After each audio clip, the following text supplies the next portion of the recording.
She promised an easy road to the perfect body. Behind the smile was a lie that cost a whole town its health and trust. The diet lie. In winter, Eden Prairie looked more honest than in summer. Snow laid a neat carpet over roofs, hid trash cans and cracks in the asphalt. Everything seemed clean, even prosperous. But it was an illusion, slick as the front window of the fitness studio on the corner of the strip. The lights were always on, even at 7 a.m. Behind the counter usually stood Kelly, young with a toothpaste smile, too energetic for a small town. She called herself a nutritionist. No one asked where the diplomas and certificates on the wall came from, all in identical shiny frames. In Eden Prairie, no one checked paper. People believed words and smiles, especially when they promised an easy way to drop the weight. One day, Mandy, a Target cashier, bragged to her friends, 3 pounds down in a week. She slapped her thigh and grinned wider than usual. No one mentioned it was just water after a couple of light days. Mandy glowed, and her story spread faster than coupon mailers. The clients came one after another. An elementary school teacher, a woman with 2 dogs, a teenager with her mom. They listened to Kelly and nodded too diligently. Kelly spoke in quick, confident bursts, like reading copy off a radio spot. 3 days of protein only, then 2 days on shakes. Discipline and the body will reset itself. For effect, she punched BMR into a calculator. The numbers added up, and the conclusion was always the same: you need my shake. A little sign hung at the counter: consultation, a donation to your health. A tip box sat beside it. No one blinked. In the locker room, 2 women argued over whose shake tastes fattier. One complained her heart pounded after a serving. The other laughed. Means the fat got scared and ran. The laugh was too loud for an empty room. From the street, the place looked like a showcase of hopes. Bright posters, before and after photos, smiles full of perfect teeth. In winter, the street went dark early, and in the studio windows, the treadmills glowed like a stage where a play about health was on. When Kelly took out the trash at night, bundled in a puffy coat and scarf, a neighbor waved. "How's it going, Kelly?" "Never better," she said, and the snow kept falling, covering the town with a layer of calm, as if promising tomorrow would stay the same. But there was something false in that calm. Too much shine, too few questions. Eden Prairie knew how to look away until trouble walked right up to the door. Debbie wasn't big on change, but the bathroom mirror pushed faster than doctors or friends. 15 pounds in 2 years, there it was in the fold at her waist, in the heavy breath on the stairs. When a neighbor mentioned Kelly's signature method, it sounded like a life ring. The studio met her with the smell of bleach and mint deodorizer. Hand dryers hummed in the locker room. Clutching her bag, Debbie walked to the desk. Kelly was already waiting, 20-tooth smile, voice like a radio ad, peppy and a little forced. "You came to the right place," she said, not asking a name. "We rely on modern research. I just watched an international webinar on nutrition. They confirmed it. Alternating proteins and shakes is a revolution." Debbie nodded, though nothing had made sense yet. They handed her a packet, schedule, charts, a few pages of motivational slogans. First line: 3 days protein only, skinless chicken, cottage cheese, protein bars from the vending machine. Then 2 days of shakes, powders in bright labeled tubs. After 5 days, the scale ticked down 2 pounds, almost a kilo. Her husband said it was just water. Debbie smiled anyway. Inside, it looked like a beginning. She wrote the result in the chart, felt a small push of pride. 20 pounds in a month, if you keep discipline, Kelly said, tapping a pen on the graph. On the treadmills, women nodded to the beat. Debbie pictured herself as one of them, line assured. She wanted to believe anything was possible. At the drugstore, a clerk recognized her and whispered with a smile, We've got a special church bulletin coupon gets a discount on the shakes. Debbie snorted, then took the coupon. Black humor in a small town always sounds like marketing. At first she stuck to the rules: chicken without sauce, coffee without sugar. At night her head swam. Kelly assured her, that's your body burning excess. Week 2, the number stopped. Kelly's smile stayed wide. Water retention, you need to wait it out. The words were confident, the worry grew slow. At home, Debbie opened email, a clinic reminder for a preventative visit she'd canceled, too expensive. She thought she'd chosen cheaper. The cheap part was only the surface. Still, she wanted to believe there was a fast way through. Week 2 began with irritation. Debbie woke up tired, like she hadn't slept at all. The scale didn't budge, her calves cramped at night. She tried to smile at her husband and kids. The smile came out crooked. In the locker room, 2 women compared notes. One, wrapped in a towel, complained of shakes in her hands and no sleep. I drop off and snap awake, heart racing. The other waved it off and gave a thin laugh. Metabolism waking up, that's how it's supposed to be. The laugh rang too hard, and the quiet grew uneasy. Debbie noticed one certificate on the wall looked different. Yellowed paper, a real stamp, basics of nutrition, weekend seminar. Not a degree, but at least something real. For a moment she thought maybe it wasn't all a sham. She told her friend Julia, local GP, everything. Julia listened, tapping a fingernail on her mug. When Debbie laid out the method, hungry days, powder shakes, unmarked pills, Julia's face set. That doesn't sound like medicine, she said. Give me the printouts. Debbie brought the packet. Julia flipped through charts and slogans. One page read, water only until 6 p.m. The body must feel thirst to mobilize fat. That's dangerous. Some people could tip their kidneys, Julia said. She paused, and I don't see a single client willing to complain, like there's a code of silence.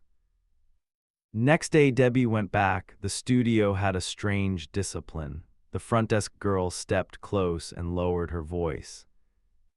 If you break the program, there's a fee. Protocol violation. It sounded like a warning, even phrased as business. Debbie realized she wasn't asking direct questions. She just stared at the posters, the women on the treadmills. Their steps didn't look like training anymore, but ritual.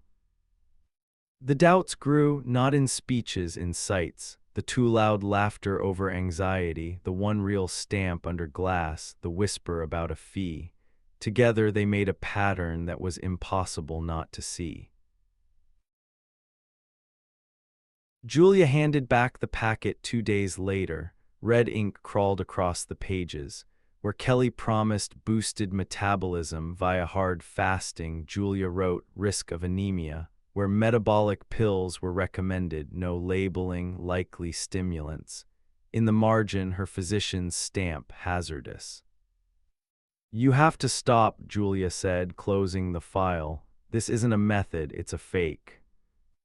The phone rang that night. Marcy, one of the clients, voice hoarse, scared. I'm at the hospital, ambulance, dehydration. They said another day and my kidneys would have gone. You doing those shakes too? Debbie gripped the handset. This wasn't just about her dizziness anymore. Next day she stood in the studio again. She looked at Kelly with new eyes, smile too wide, voice too bright. In the locker room, the women still traded wins, but fatigue leaked through. In the corner, Kelly fussed with a laminator. A fresh diploma with a glossy seal slid through the hot plastic. The letters wavered in the heat. You always have to keep documents in order, she tossed over, catching Debbie's look. The joke was nearly unbearable, watching a diploma slim down in real time. Debbie stepped up to the wall of frames.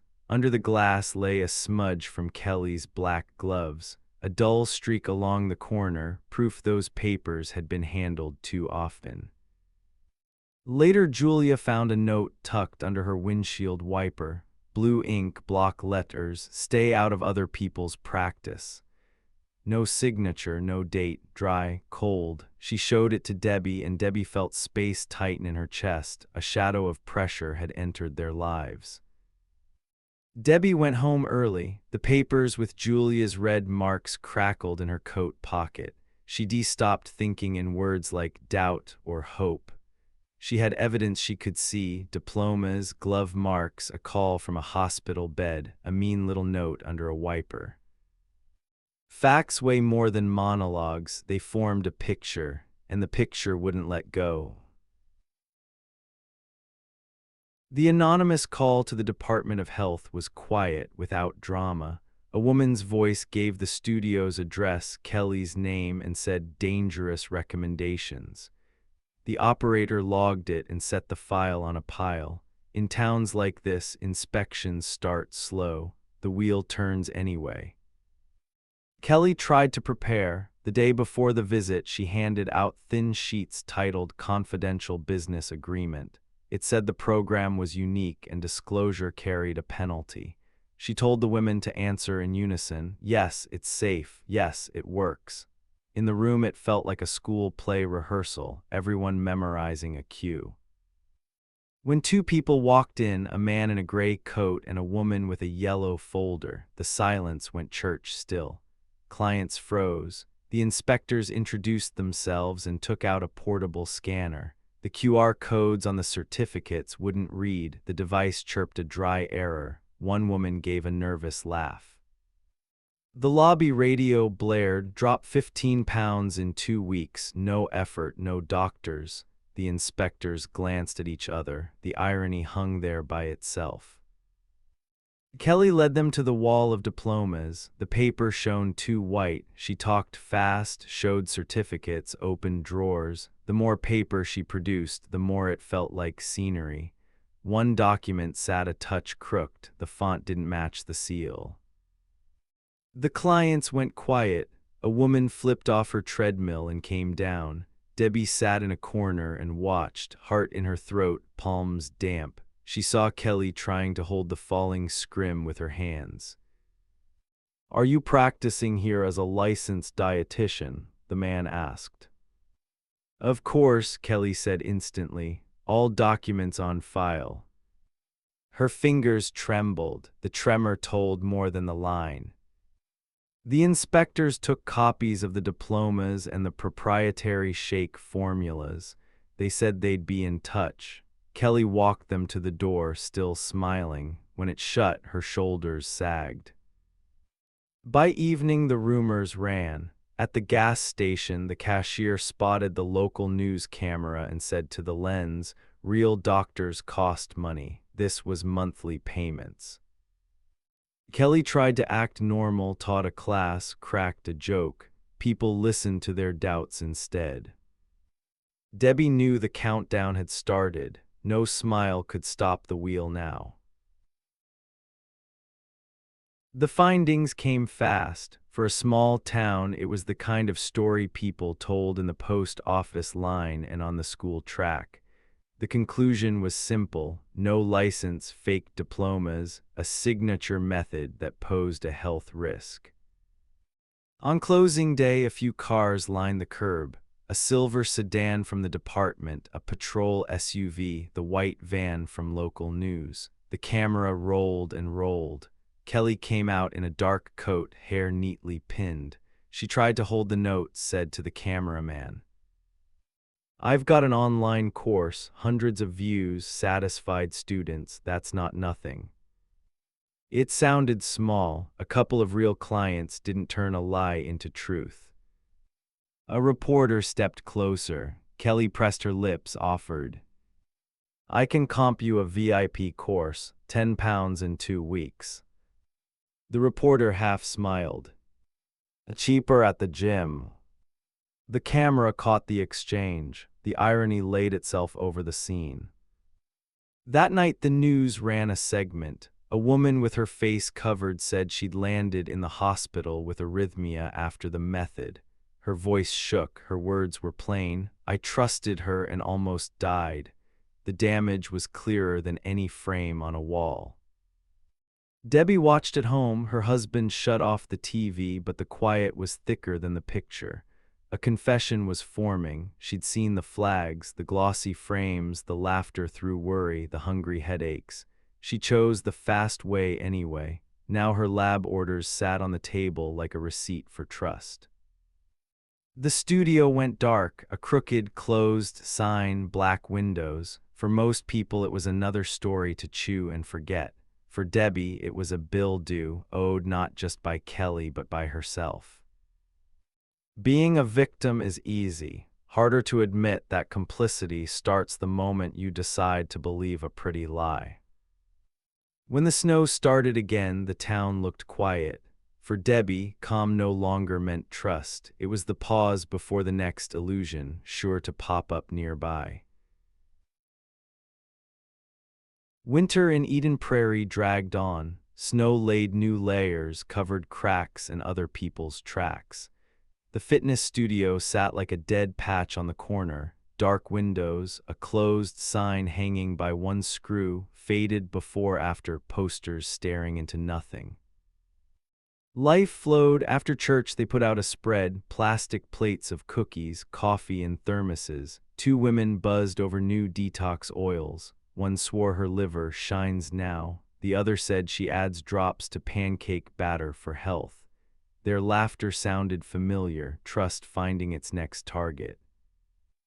At the mall, a kiosk opened with infrared slimming belts. A young guy modeled one on himself, explained that fat melts from heat. Teenagers snorted and moved on. A few women stopped and grabbed brochures. The scene looked like the old play continuing with fresh props. On TV, they replayed Kelly's arrest. A reporter asked, "Did you know you were practicing without a license?" Her voice wobbled and she said something most people missed in the noise. "I didn't invent it. I only repeated what somebody sold me once." It added a sliver of ambiguity. Kelly didn't look like a lone con as much as a link in a chain of borrowed promises. A new sign appeared on the shuttered club, rebrand coming soon, science-based too. Snow stuck to the letters, the message still read clear. People paused, read it, exchanged looks. Doubt flickered, hope dies slower than trust. Under the thawing snow, a black glove stuck out of a storm drain, half-curled, trash or trace. Most folks walked past. Debbie stared a moment. Now she went to the county clinic. A real doctor gave her a recovery plan, dull, long, and expensive. Pills, labs, a strict diet without miracles. She did it quietly, with no illusions. There was meaning in that. Adulthood looked like pharmacy lines and endless appointments, not a before-after poster.